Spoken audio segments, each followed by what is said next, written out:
No, I did not forget this series. I'm just lazy. I mean, hey, you would be surprised how long it takes for you to watch 10 movies from the 1940s, especially when you don't want to. Now, if that makes me sound apathetic to this series, I swear I'm not. I love this series. It's just that some of these Best Picture winners from this decade were some of the ones I was dreading watching the most. And I gotta admit, I was pleasantly surprised by this decade. It produced some of my favorite Best Picture winners, as a matter of fact. Now, of course, they weren't all winners. Well, I guess they were because they won Best Picture. But for the most part, these blew the winners from the 20s and 30s out of the water. So let's get into the ranking. How Green Was My Valley does take last place for this decade for me because I had very high hopes going into it. I mean, it beat freaking Citizen Kane for the win, so this better be the hidden gem of, like, cinema, right? Wrong. Well, all this movie is 2 hours of a Welsh mining family struggling to adapt to a fast-growing culture of the 20th century. It didn't really feel like it had a solid storyline. All the different plot points seemed slightly detached from each other, as if the movie is just a sequence of vignettes. Like, oh no, the youngest son fell into a frozen lake. Oh no, the miners are unionizing. Oh no, the eldest daughter fancies the new priest in town. Oh no, the miners all get trapped and the mine collapses. That's literally the whole movie. You're welcome. You know I don't have to watch it now. Now, some people may fight me over this take on the movie, but the fact that this won over Citizen Kane is the hot take to end all hot takes. And that makes this movie just that more ridiculous. To be or not to be. I don't think I've ever had more good to say about a movie I was so utterly bored by. This was probably the hardest movie to rank because it truly was an amazing film, definitely deserving of the Oscar win. But it's Shakespeare. Now, again, before you come at me in the comments, I love Shakespeare. I loved reading Romeo and Juliet and A Midsummer Night's Dream in school, and I've seen Romeo and Juliet and that one play that I can't say the title of or else theater kids will come at me. Both were excellent. There's just something about watching a Shakespeare work adapted for the screen that I just can't really focus on. It was also my first time seeing Hamlet in general, so I wasn't too familiar with the plot outside of it's basically what The Lion King was based off of. But, like, Laurence Olivier doesn't even hold up a skull during his to-be or not-to-be monologue. I want my money back. But in all seriousness, the one thing that saved this movie from getting the bottom spot was the set and the cinematography. This might be the best-looking 1940s movie I've ever seen. I was absolutely obsessed with the set design from beginning to end, and the cinematography was paired expertly with that. See, these rankings are mostly based on how much I enjoy these films, not which ones were objectively the best, because if the latter was the case, then this movie would be much higher. Friends, I have a speech here. This decade went out with a bang, and so did this movie. See what I did there? I know that was dark, I'm sorry. Here's the thing about this movie. How Green Was My Valley was a boring, convoluted disappointment. Hamlet was Hamlet, but this just didn't really bring anything new to the table. Based on the novel of the same name by Robert Penn Warren, All the King's Men follows the political career of Willie Stark, a small-town man struggling to get a single vote turned governor of a state that's never named. Spoiler alert, it's Louisiana! And between his humble beginnings and his magnificent rise to fame was, you guessed it, corruption. Get it? Because he's a politician. Well, all of this is laying on Jack Burton, the journalist who's been following him around this whole time, and he gets wrapped up in all this scandal, much to his chagrin. The entire movie, it looks like it's just building up to Jack finally turning on Stark, but in the end, all he ever does is just not obey the most basic of orders for him to do shifty things to keep his career afloat. I was begging for either that ending, where he does turn on Stark, or one where Stark wins anyways, so the movie could at least have a more somber and realistic ending that just, whatever. But no, Willie Stark gets shot mere minutes after his impeachment trial goes in his favor. Somebody call Alanis Morissette, because this is an actual example of irony. So Willie Stark died with my hopes that this movie would at least have a good ending. But now all I have to say is that it was okay.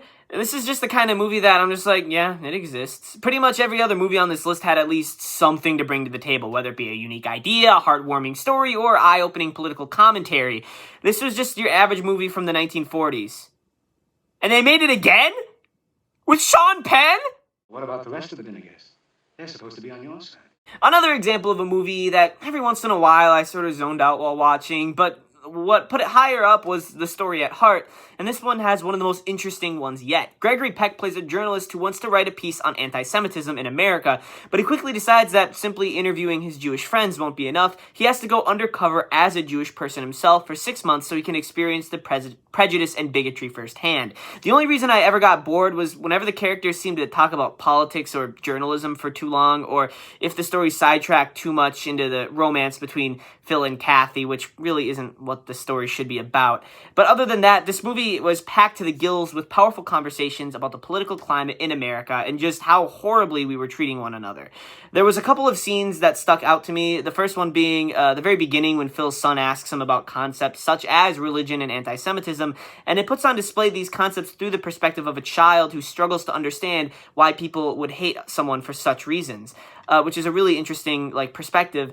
Another scene that I really thought was cool is at the very end when Kathy sits down to have a conversation with Phil's Jewish friend, who teaches her that not participating in discrimination isn't enough, but that she must also correct others who appear to have prejudices themselves. She can't just be a bystander to hatred.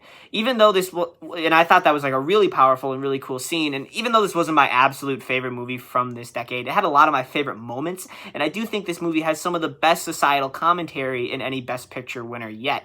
Also, I just noticed that exactly 10 years apart, we got Best Picture winners about combating anti-Semitism in one form or another, because this was 1947, and 1937's, if you remember, was The Life of Emile Zola, which was about Emile Zola, the author, who basically used his platform to defend the Dreyfus, the French soldier who was the victim of the Dreyfus affair. I am one of the great ones. I'm Michelangelo molding the beard of Moses. It's 1945. We're in the middle of a war, so people started to get sick of war movies, and they said, hey, let's make a movie about a guy going on a bender. And that's just what they did. The Lost Weekend was different, at the very least. It was almost sort of disorienting because there hadn't been a movie like this one yet. Instead of watching someone's life slowly fall apart over the course of several decades, let's watch some poor guy lose it in a one weekend.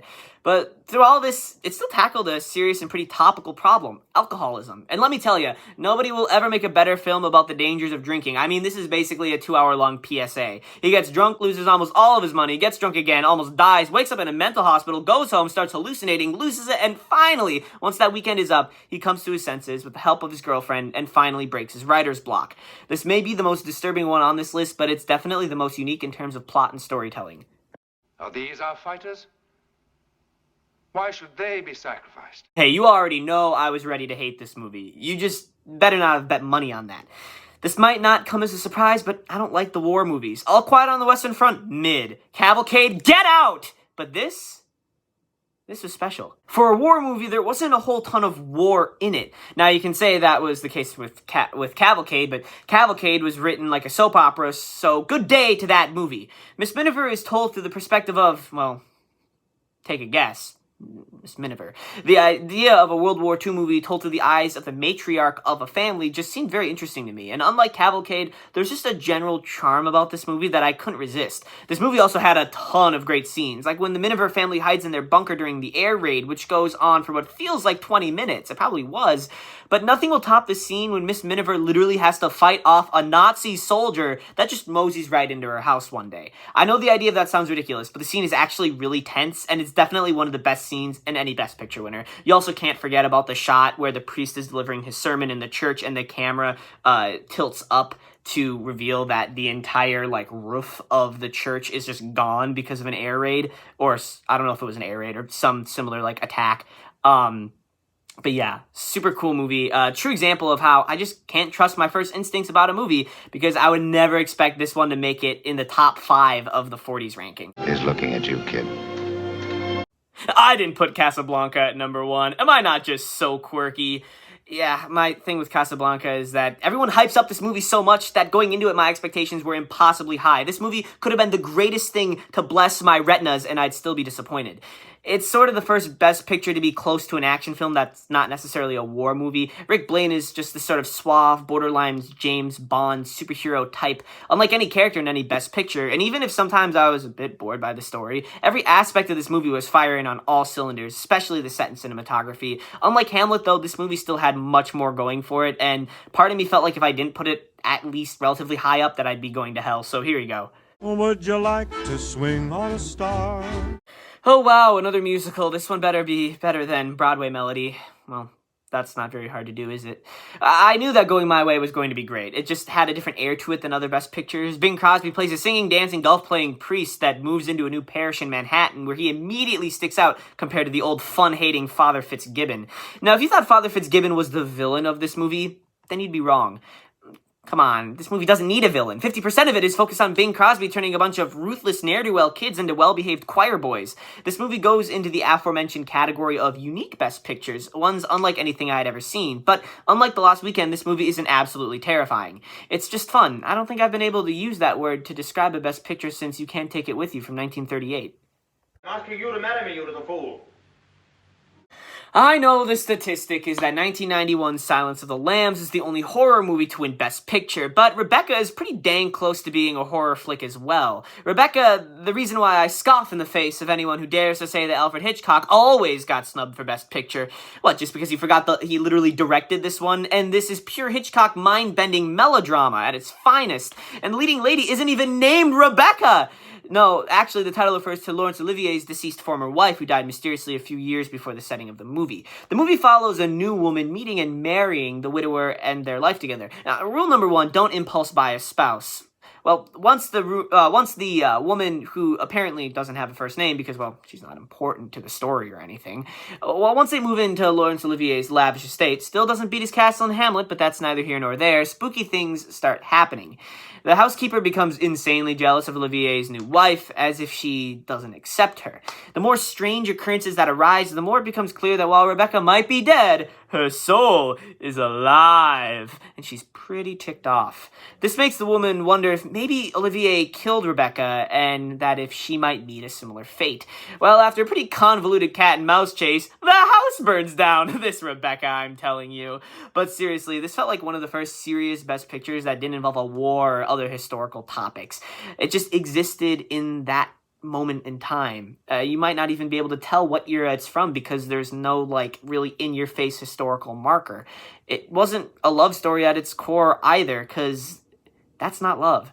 It defined the decade with the trend of bringing unique ideas and themes to Best Pictures, and its story was so gripping, I was glued to the TV. It's just, there was one movie that had a little bit of a stronger adhesive.